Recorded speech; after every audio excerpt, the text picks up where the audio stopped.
Nessa última semana, começou lá nos Estados Unidos. Se você não viu, a gente vai trazer aqui um julgamento que eu penso que merece muito a nossa atenção. De um lado está a Meta, que é uma das maiores empresas de tecnologia do mundo, dona do Facebook, dona do Instagram, e do outro 29 estados americanos que fazem uma acusação muito séria. Afirmam que essas plataformas teriam sido deliberadamente desenvolvidas para criar mecanismos capazes de aumentar a permanência de crianças e adolescentes diante das telas. A Meta, obviamente, nega as acusações, tem um corpo jurídico enorme e, evidentemente, caberá à justiça decidir quem é que tem razão e quem é que não tem. Se ela perder, a multa é só de 1,3 trilhão de dólar, que é o valor de mercado da empresa. Mas eu penso que esse julgamento levanta uma questão que vai para muito além das plataformas de tecnologia ou das redes sociais. E a questão é a seguinte: quanto vale a nossa atenção? Quanto vale a sua atenção? E aí talvez você nunca tenha pensado nisso, mas existe uma disputa acontecendo todos os dias, por alguns segundos, por alguns minutos, às vezes por algumas horas da sua vida. Você pega o telefone para olhar uma mensagem, abre uma rede social, vê uma fotografia, depois você vê um vídeo, depois outro, e quando você se percebe, já se passaram 10, 20, 30 minutos. Agora, há algo ainda mais intrigante que está acontecendo. Enquanto você olha para a tela olha para você. Aprende sobre você. Descobre o que você faz, descobre se você para em algum post ou se você ignora, descobre o que você compartilha, o que provoca a sua indignação ou desperta o seu desejo, o que você compra, descobre onde você está, com quem você se relaciona. Pouco a pouco, e de forma assim aparentemente displicente, você entrega voluntariamente uma quantidade extraordinária de informações. A sua vida está ali exposta. E olha, dados, talvez, e eu penso que sem dúvida, é uma das mercadorias mais valiosas do nosso tempo. No mundo antigo, desde os egípcios, passando pelos povos cananeus, pelos hebreus, pelos babilônicos, pelos persas, pelos gregos, pelos romanos, quando alguém se aproximava de uma divindade, geralmente não chegava de mãos vazias. O ídolo exigia algo. Por isso o devoto trazia alguma coisa ao seu lugar de culto, fosse uma pedra erigida no deserto, fosse um templo. Levava uma oferenda, um animal, cereais, vinho, moedas, dinheiro. Em alguns casos, sacrifícios humanos. Mas alguma coisa precisava ser colocada sobre o altar. Nós nos julgamos e qualificamos como a civilização pós-moderna. Nós somos da contemporaneidade. E por isso nos julgamos superiores àquela primitividade dos povos antigos. Não sacrificamos animais diante de estátuas. Não queimamos cereais sobre altares. Não consultamos oráculos para saber se vai haver uma boa colheita. Mas todos os dias, nós fazemos culto a uma espécie de divindade desta era, e a ela nós entregamos a nossa atenção, o nosso tempo, os nossos hábitos, as nossas crenças, as nossas vidas. E nós só fazemos isso porque nós recebemos alguma coisa em troca. A relação com divindade sempre pressupõe a barganha. Nós recebemos conveniência, entretenimento, informação. Toda relação que tem fundo religioso, ela prescinde de alguma forma de negócio entre o homem e aquilo em que ele deposita a sua confiança. O mundo já foi teocêntrico no passado. Deus era a solução e a razão de tudo. Na Renascença ali do século XVI, ele tornou-se antropocêntrico. A solução estava no homem. Mas agora nós somos dataístas. E aqui eu evoco um conceito do filósofo israelense a quem eu acompanho e já li alguns livros do Yuval Noah Harari. A religião do nosso tempo são os dados. Todas as soluções que nós precisamos estão nas máquinas e naquilo que elas podem fazer. Deus virou um algoritmo. Os templos são os data centers. Os livros sagrados são os dados. Os sacerdotes e os oráculos são os CEOs das grandes empresas de tecnologia. Nós temos uma religião diante dos nossos olhos. E olha, ela é seguida por bilhões de pessoas. E aí nós entramos num funil que nos remete à seguinte questão. Você também segue essa religião? Eis aqui, portanto, que surge uma questão inquietante para provocar-nos. O que acontece quando se começa a depositar na tecnologia expectativas que durante milhares de anos foram depositadas nos deuses? A inteligência artificial escreve, interpreta, recomenda, diagnostica, calcula, prevê, aconselha. E nós alimentamos infinitamente esse processo com mais e mais e mais informação. Com comportamento, com escolhas, com desejos. Quanto mais nós entregamos, mais ela aprende. Quanto mais aprende, melhor nos conhece.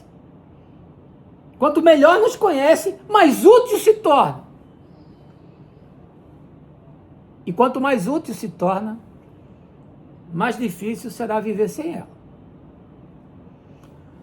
Na verdade, o homem sempre teve os seus deuses, sempre construiu os seus templos, sempre teve os seus sacerdotes e intermediários, sempre consultou os seus oráculos, sempre levou alguma coisa para ser ofertada nos altares e sempre esperou alguma coisa em troca disso.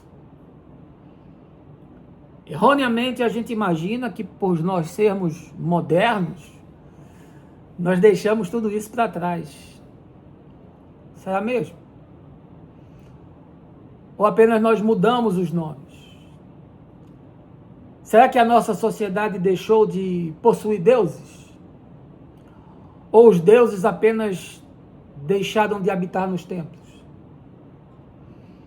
Eu quero provocar você essa noite a abrir o coração, expandir a mente, mergulhar nesse tema, bater esse papo. Agora é papo reto, papo honesto. É papo de gente, não é papo de crente. Mas eu não queria prosseguir sem antes convidar você a um momento de oração. Se você desejar, aí baixe a sua cabeça, feche os seus olhos. Pai, é nesse tempo, nessa ambiência, nesse zeitgeist que nós vivemos.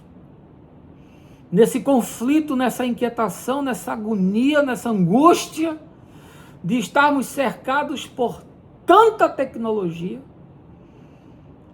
e contraditoriamente vermos que do ponto de vista humano nós recrudescemos, evoluímos, estamos desaprendendo a amar e nos tornando cada vez mais céticos para aquilo que produz paz e bem na vida.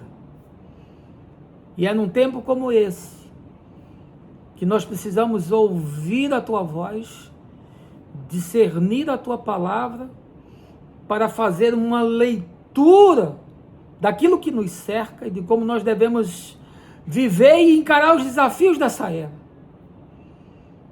Porque, como diz o apóstolo João, os dias são maus. E nós não queremos ser ingênuos. Nós não queremos ser tolos. Nós não queremos nos ver presos a uma bolha.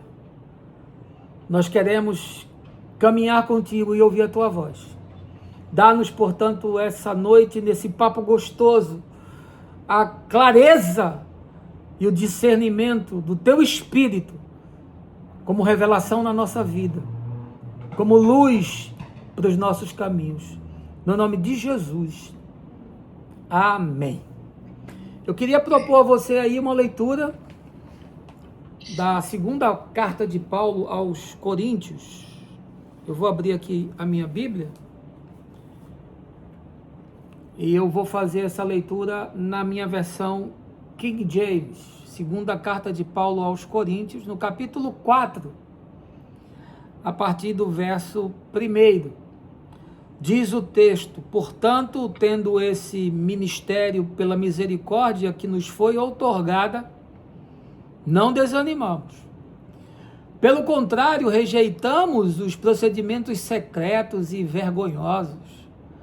Não fazemos uso de qualquer tipo de engano, nem torcemos a palavra de Deus, mas por meio do claro ensino público da verdade, recomendando-nos a consciência de todas as pessoas perante a Deus. Contudo, se o nosso evangelho está encoberto, para os que estão perecendo é que está encoberto. O Deus desta era presente e perversa cegou o entendimento dos descrentes, a fim de que não vejam a luz do evangelho da glória de Cristo, que é a imagem de Deus. Pois não pregamos a nós mesmos, mas a Jesus Cristo, o Senhor, e a nós como vossos servos por causa de Jesus. Porquanto foi Deus quem ordenou das trevas resplandeça a luz, pois Ele mesmo resplandeceu em nossos corações para a iluminação do conhecimento da glória de Deus na face de Cristo.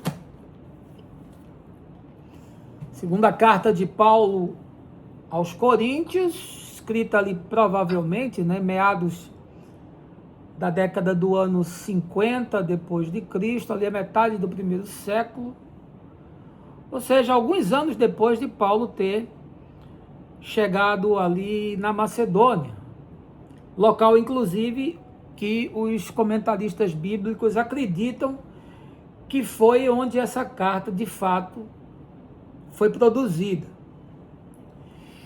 E curiosamente essa não é uma carta fria, não foi escrita assim por um teólogo que estava sentado numa biblioteca. Ela é uma carta carregada de emoções. Se você relembra aí, Paulo lida com questões muito difíceis. Aquela era uma comunidade especialmente difícil, complexa, onde a sua autoridade era com frequência questionada. Seu ministério era comparado com o ministério de outros pregadores locais e itinerantes.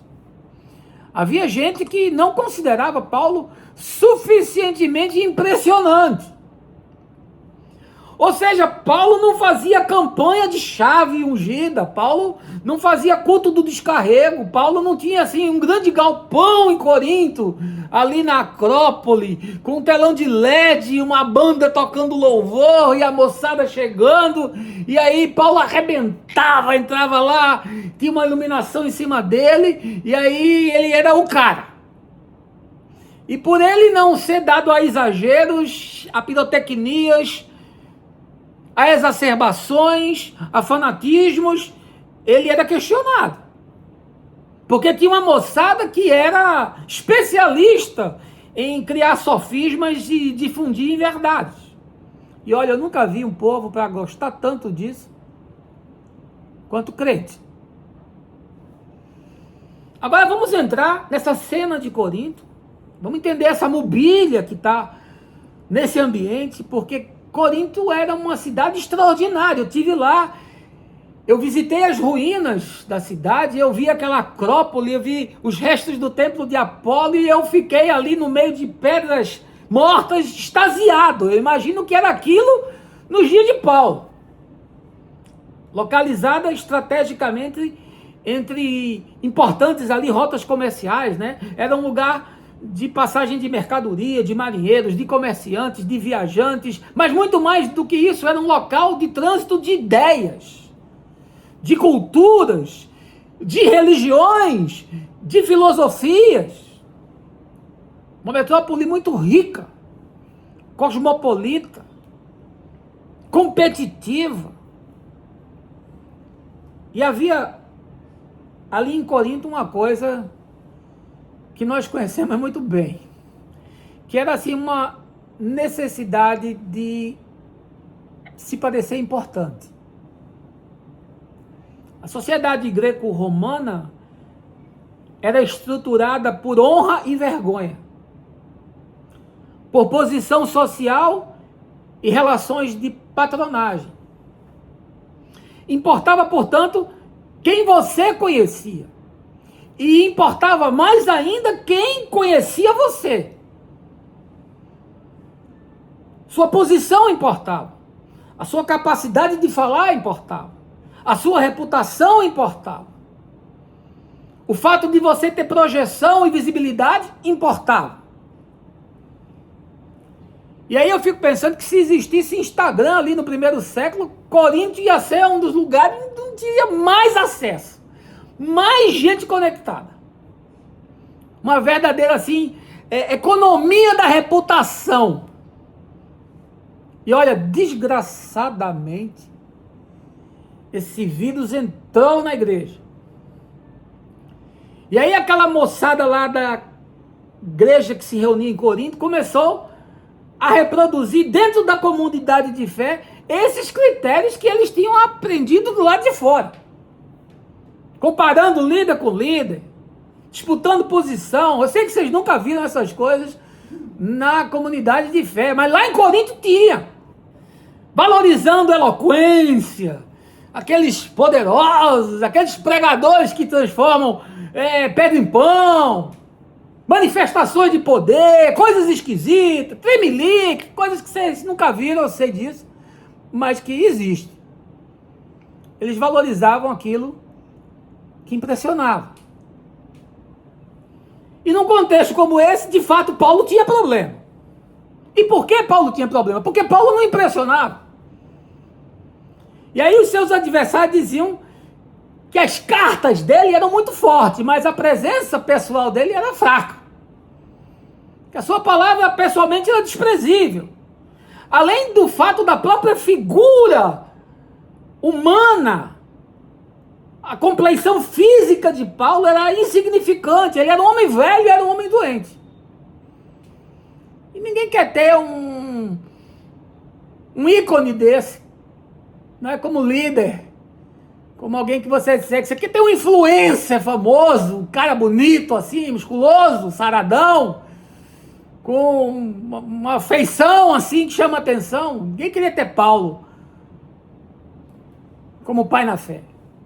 Ele carregava no corpo as marcas do sofrimento. Ele diz na carta aos Gálatas, ali no final, ninguém me moleste mais. Não me encha mais o saco, porque eu já trago no corpo as marcas de Cristo, das perseguições, da fragilidade, de apedrejamento, de fuga, de todo tipo de luta. Mas aí surge um paradoxo maravilhoso. Numa sociedade fascinada pela força, pela pujança, Paulo vai construir uma teologia da fraqueza. Numa sociedade fascinada pela aparência, ele vai combater isso construindo uma teologia da consciência. Numa sociedade fascinada pela autopromoção, ele vai dizer: nós não pregamos a nós mesmos. E numa cidade cercada por divindades, templos, cultos, filosofias, manifestações religiosas, ele vai utilizar a expressão perturbadora, o Deus desta era. Olha, eu penso que Paulo não queria que o evangelho em Corinto fosse mais uma religião. Mais uma oferta no panteão de deuses que ali já era cultuado. Abrir mais um templo para local de adoração. Mais um CNPJ, mais uma placa. Oferecer um caminho de soluções baratas. Um centro de devoção a uma divindade vazia. Acredite, meu amigo, minha amiga, meu mano, minha mana, cada era tem os seus deuses e a crença em divindades inexoravelmente cega o entendimento, cauteriza a mente, faz o homem vagar sem direção. Corinto oferecia tudo, era o vale do silício do mundo antigo, só não era capaz de produzir pacificação de alma e salvação de espírito. Era como Laodiceia, pobre, cega e nu. Agora deixa essa ambiência de Corinto e volta para o nosso tempo. 2000 anos se passam.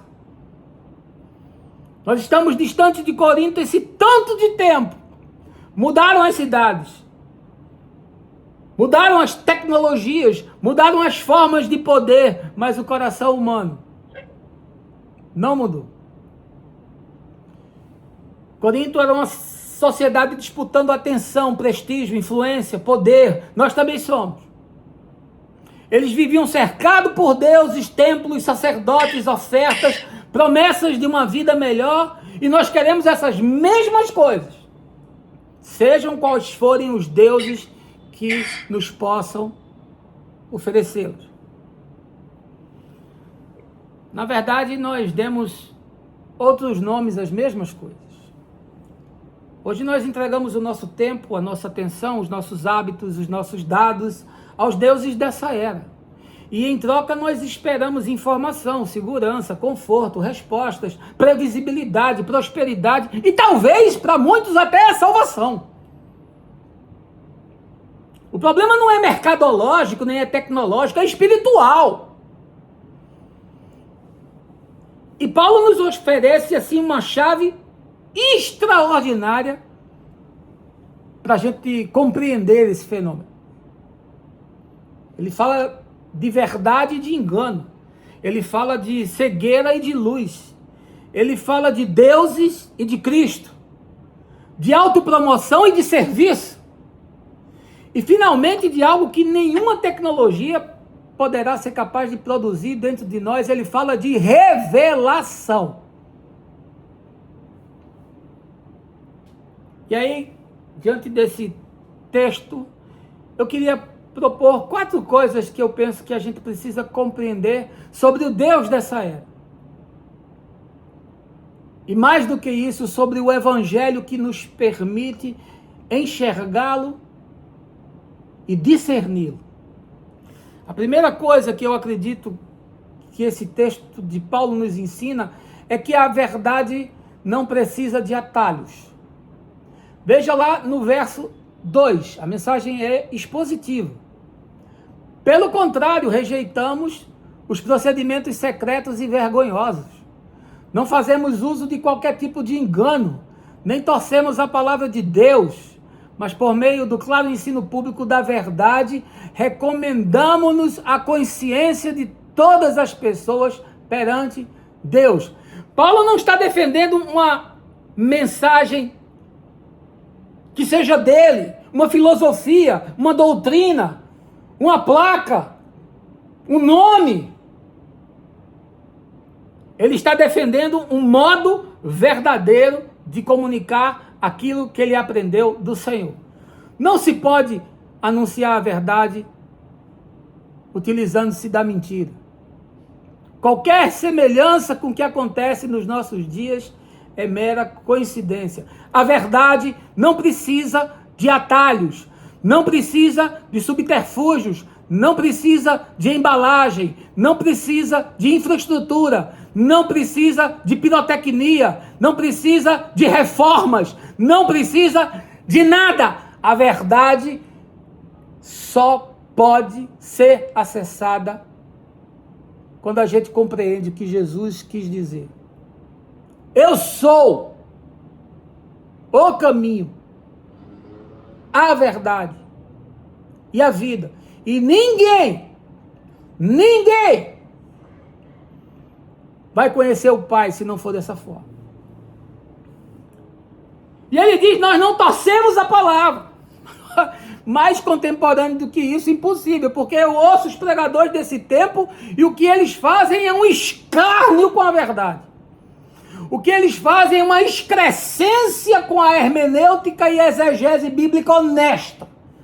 O que eles fazem é uma alquimia mal feita, mal produzida e que é entregue para os incautos que não estão dispostos a conhecer e a ouvir a verdade, mas sim a verdade que lhe convém. Aquela coisa gostosa que produz coceira no ouvido, mas que não confronta, que não muda nada. A verdade não precisa de atalhos.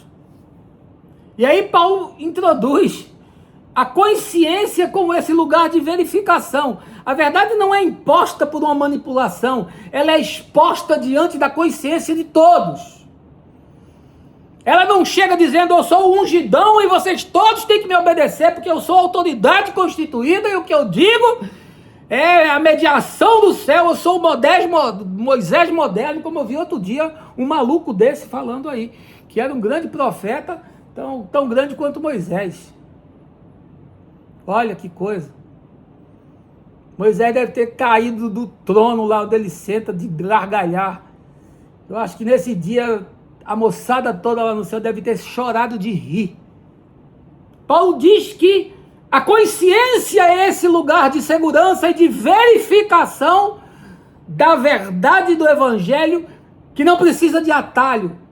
E ele conclui dizendo que ele fala tudo isso perante Deus. Olha, Paulo não está se importando se tem um grande ajuntamento solene, figurões na plateia, aquele dizimista que, sabe, quando ele não dá um dízimo, atrofia a estrutura inteira, aquele político notável, aquele empresário de sucesso. Paulo estava se lixando, se eu estou falando tudo isso, é perante Deus.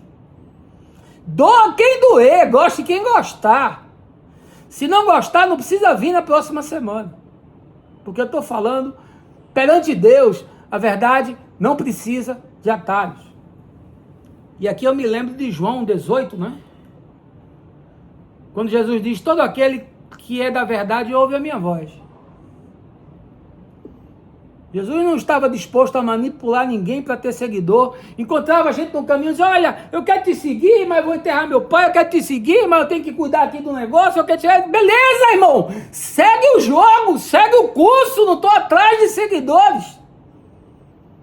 Porque quem sabe da verdade, quem discerne a verdade, quem ouve a verdade, o coração queima, esse me segue. E larga tudo, porque encontrou a pérola mais preciosa. Soren Kierkegaard, filósofo, dizia que quando nós precisamos manipular alguém para fazê-lo acreditar na verdade, alguma coisa já deixou de ser verdade no caminho. A verdade não precisa de atalhos. A segunda coisa que Paulo me ensina é que toda era fabrica os seus deuses. Verso 4. O Deus dessa presente era perversa cegou o entendimento dos descrentes a fim de que não vejam a luz do evangelho da glória de Cristo, que é a imagem de Deus. Toda era fabrica os seus próprios deuses. Paulo não está falando apenas de uma realidade abstrata, ele está falando de uma ordem presente. É uma coisa muito mais ampla e muito mais profunda. Ele está falando do Zeitgeist, que é o termo alemão que traduzido é o espírito do tempo. Ele está falando de principados e de potestades marionetando, influenciando aqueles que estão em posição de poder. No passado podia ser o faraó, que era tido como Deus. Em Roma era o imperador que se dizia Deus. Depois nós podemos ter imperadores que foram eleitos sobre a unção da igreja, sobre a bênção da Santa Igreja. E depois os políticos poderosos que determinaram guerras e que destruíram nações e que invadiram povos. E hoje a coisa está mudando de figura. As potestades são outras. Os que detêm o poder são outros. São esses que dominam os grandes impérios de tecnologia e que pensam em nos submeter a uma tirania tecnológica que vai dominar tudo e a todos. Porque hoje o computador sabe de tudo, vê tudo, responde tudo. Ele é melhor do que Deus. Mais acessível do que Deus. Você pode acessá-lo a qualquer hora. Você pode perguntar qualquer coisa e ele te responde. É uma ordem presente. Você não pode ficar inerte a isso. Não dá para ser ingênuo diante do que está acontecendo. E a cegueira do texto que Paulo fala não é a cegueira dos olhos, mas é a cegueira do entendimento. E eu nunca vi uma igreja tão sem entendimento quanto a igreja desse tempo. Enquanto esses malabaristas mambembe do sagrado iludem essa gente com prosperidade e com benesses, e com vitórias, e com conquistas, as potestades sutilmente ocupam todos os espaços e entram em todas as casas e possuem todas as mentes. O campo de batalha é a mente, amigo. O campo de batalha é a maneira como você interpreta a realidade e como a partir dessa interpretação você se propõe a viver e se defende daquilo que é nocivo. Os deuses de uma sociedade podem ser identificados não por aquilo que ela adora formalmente, mas por aquilo a que ela atribui autoridade, confiança, esperança, poder, aquilo ao qual ela se entrega e entrega o que lhe pertence. Toda era fabrica os seus deuses e a nossa fabricou o seu. E nós estamos entregando a ela a nossa confiança, as nossas esperanças e até aquilo que nos é mais íntimo, as nossas informações. E aí Paulo diz que existe um critério que nos ajuda a denunciar um falso Deus. E ele diz o seguinte: tudo aquilo que não reflete a glória de Cristo, que é a imagem de Deus, é um falso Deus. Tudo aquilo que te impede de ver a luz do Evangelho é um falso Deus. Tudo aquilo que escamoteia, tudo aquilo que torna nublado o entendimento, tudo aquilo que tira o foco da verdade, tudo aquilo que dissipa o cerne daquilo que é importante para Deus, é falso Deus. E a nossa era, o nosso tempo, já produziu o seu. E essa ordem já está estabelecida, já está posta. Não será revogada. E o que nós podemos fazer é nos defender dela. Paulo não deixa que a gente defina Deus a partir das nossas projeções. Ele diz, é Cristo quem define Deus. É Cristo quem define Deus. Recentemente eu estive conversando com um amigo que ele disse: Cristo é a linguagem de Deus.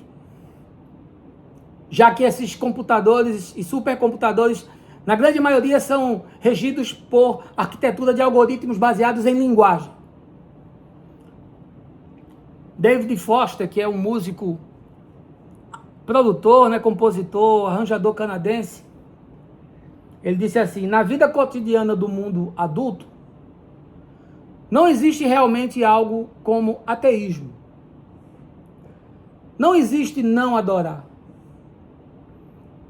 Todo mundo adora alguma coisa.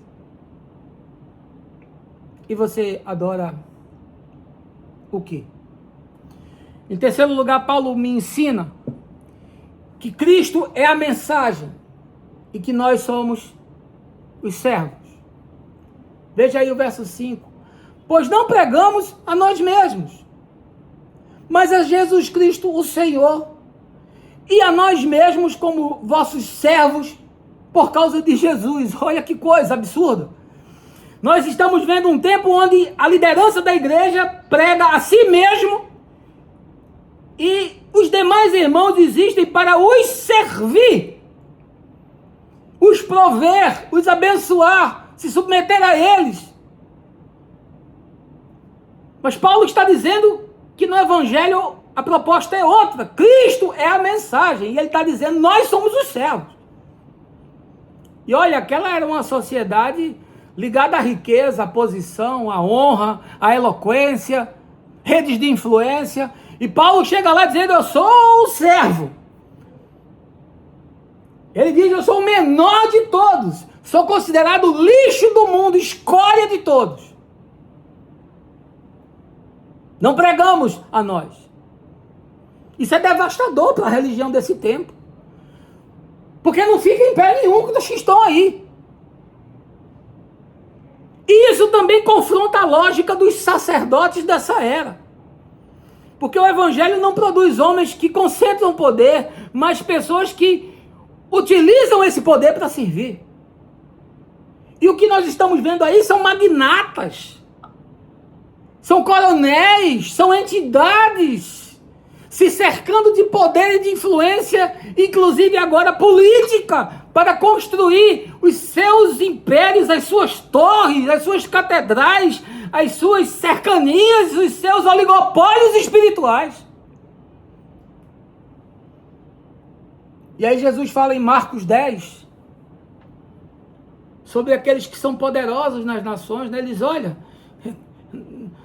nesse time que eu constituí não tem isso não, o jogo é outro. Porque aqui é grande quem lava os pés dos irmãos. Os poderosos dessa era, quem são? Quem são os poderosos dessa era? Você acha que são os políticos? Os políticos são apenas marionetes. Quem manipula os políticos? Cristo é a mensagem, nós somos os servos. Mas o que está acontecendo no nosso tempo? Por que 29 estados americanos estão processando uma empresa? Qual é a motivação de Mark Zuckerberg? Qual é a motivação de Elon Musk? Qual é a motivação de Tim Cook? De Jensen Huang? De Sundar Pichai? De Satya Nadella? De Sam Altman? Você acha que o perigo é Silas Malafaia? Você acha que o perigo é Edir Macedo? José Wellington? Ah, por favor. A potestade muito maiores, mexendo com coisas muito maiores do que isso. E tem muita gente que nem está discernindo o que está acontecendo.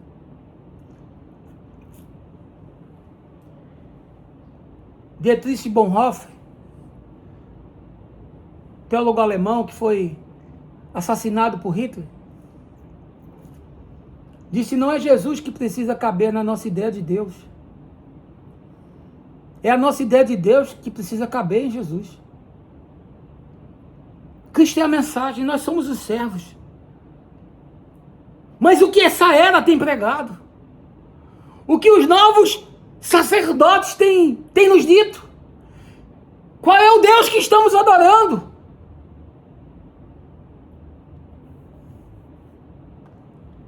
E em último lugar, irmãos, eu penso que a revelação acende a consciência. Veja aí o verso 6. Porquanto foi Deus quem ordenou, das trevas resplandeça a luz. Pois Ele mesmo resplandeceu em nossos corações para a iluminação do conhecimento da glória de Deus na face de Cristo. A revelação acende a consciência. Paulo está usando um recurso aqui de Gênesis 1, né? Deus disse, haja luz. A fenomenologia é a mesma, porque essa luz que se acende na revelação cria um novo homem. No Gênesis criou um novo mundo. Em nós, essa luz cria um novo homem, o homem psíquico que ele fala nessa própria carta de Coríntios. Uma nova criação. E aí aqui aparece um contraste, né, com o verso 4, porque ele diz, o Deus dessa era cega, mas o Deus que se revela em Cristo ilumina. Um obscurece o entendimento, o outro produz revelação e entendimento. Mas olha que curioso, ele está falando no mundo grego, onde a filosofia estoicista, onde os epicureus, onde a busca pela sabedoria e pelo conhecimento estava em voga. Mas o que Paulo estava dizendo não era uma iluminação simplesmente de aquisição intelectual. Ele estava falando que a luz resplandece no coração. É um conhecimento de Deus. São os valores de Deus revelados a mim, a você e a todo aquele que crê. Tudo começa em Cristo, tudo termina em Cristo, porque isso se manifesta através da glória de Deus na face de Cristo. Portanto, o conteúdo da revelação não é um segredo esotérico, uma doutrina sofisticada que só os elevados, escolhidos, ordenados e que sentam naquele trono lá na frente no culto no domingo têm acesso. Mas Pedro diz que o sacerdócio é universal e que o Espírito revelou tudo a todos, porque assim como tudo está consumado, tudo também já está revelado.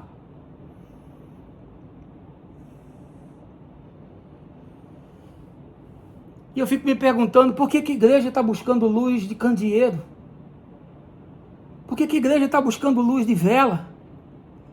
Se existe um farol revelado que dissipa as trevas, por que a gente está buscando uma iluminação artificial que não tira a mente dessa prisão que não possui grade?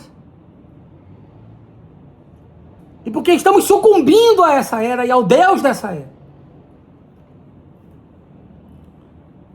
Blaise Pascal, cientista francês, matemático, diz: informação pode convencer a inteligência, mas somente revelação pode iluminar o coração.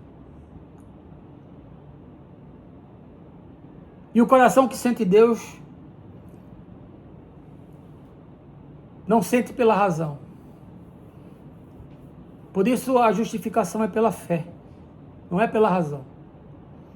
Não é pela gnosis, não é pelo conhecimento elevado, não é pela última revelação que chegou, mas é pela simplicidade da fé que Paulo fala no capítulo 4 de 2 Coríntios. Temos um tesouro em vasos de barro, um só tesouro, Cristo Jesus. Como diz a canção, em vasos de barro. Olha, eu queria passar a noite pregando para vocês. Mas eu queria concluir, moçada. E aí eu comecei esse bate-papo falando sobre a nossa atenção, sobre os nossos hábitos, sobre a nossa privacidade, sobre os nossos dados, sobre aquilo que quase sem perceber a gente começa a colocar sobre os novos altares desse tempo. E eu acredito que diante de tudo o que eu expus aqui, ainda que muito resumidamente, que o maior problema não é aquilo que nós estamos entregando à tecnologia. Eu sou um homem da tecnologia, eu uso inteligência artificial. Seria um contrassenso e um descaramento vir aqui e questionar tudo isso. Mas o grande desafio para esse tempo é discernir aquilo que nós começamos a esperar da tecnologia. A tecnologia pode ser boa, mas também pode ser usada da pior forma possível. Um ídolo não se torna um Deus apenas quando nós oferecemos alguma coisa a ele. Ele se torna um Deus quando nós esperamos dele aquilo que somente Deus pode nos dar. Aí sim ele ganhou significado. E Paulo diz que os deuses de uma era são capazes de cegar o entendimento, para que os homens não vejam a luz do Evangelho. Esse é o problema. Esse é o espírito desse tempo.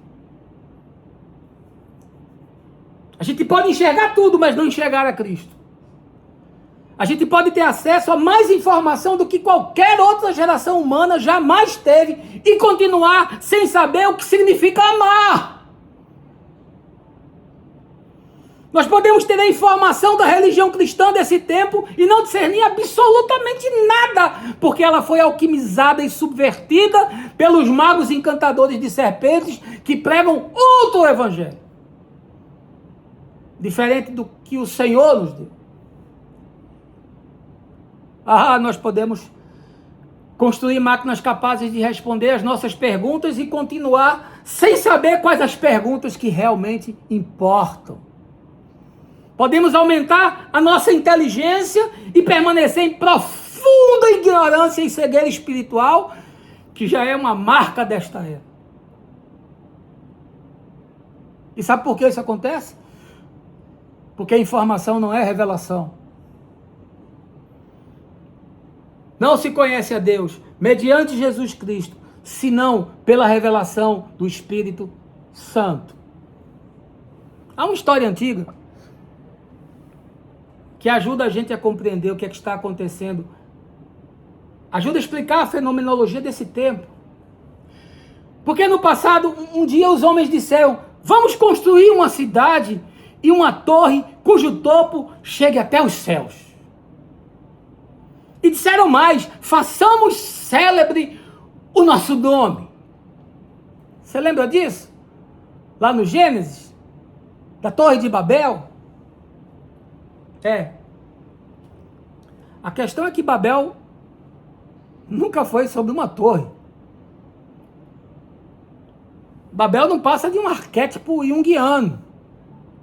Babel nunca foi uma construção para fora. Babel é uma construção para dentro. Babel sempre foi sobre nós, sobre mim e sobre você. A torre era apenas a tecnologia disponível naquele tempo. Mas o problema estava no coração de quem estava construindo a torre. Aquela Babel lá foi feita com tijolos. A Babel do nosso tempo está sendo construída com dados. Mudou a tecnologia, mas a pretensão de superar os limites e de entrar nas fortalezas do Altíssimo, isso não mudou. E ainda tem muita gente que quer alcançar os céus para ocupar o lugar de Deus. E curiosamente é aqui que o Evangelho contradiz essa história, né? Porque em Babel o homem tenta subir até Deus. E é em Jesus que Deus desce até o homem. Em Babel o homem diz: façamos célebre o nosso nome. Em Jesus, conforme Paulo aos Filipenses, Deus se esvazia e assume a forma de servo.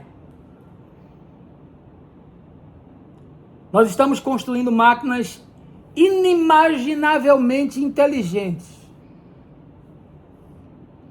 Talvez a gente consiga prolongar a vida. Talvez a gente consiga curar doenças. Superar limites que hoje são impossíveis. Eu creio que daqui para frente nós vamos chegar a lugares muito mais altos do que todas as gerações que nos antecederam. Mas nenhuma torre será suficiente para salvar o homem de si mesmo. E aí a grande questão não é até onde a inteligência artificial pode chegar. A verdadeira pergunta é até onde nós estamos dispostos a ir, sem perceber que enquanto construímos as nossas torres, nós podemos deixar de enxergar a pedra angular, que é Cristo Jesus. Os templos mudaram, os altares mudaram, os sacrifícios mudaram, as torres mudaram, mas o coração do homem continua da mesma forma. E a resposta de Deus ainda continua sendo a mesma. Só há um caminho. E conforme Paulo, esse caminho é a luz do conhecimento da glória de Deus na face de Jesus Cristo, o nosso Senhor. Deus te abençoe. Deus te dê um bom final de domingo, uma boa semana, um tempo gostoso com aqueles a quem você ama. Que Deus alargue o teu entendimento, sensibilize as tuas percepções e te arraigue na Escritura e na revelação do Cristo crucificado. Que você, nesse tempo de tanta loucura, caminhe pela fé e mantenha a boa confissão até o último dia, para que possamos ouvir dele: servo bom, servo fiel, fostes tão fiel no pouco, entra no gozo do teu Senhor. Deus nos abençoe, irmãos. Um cheiro, um beijo gostoso aí no coração.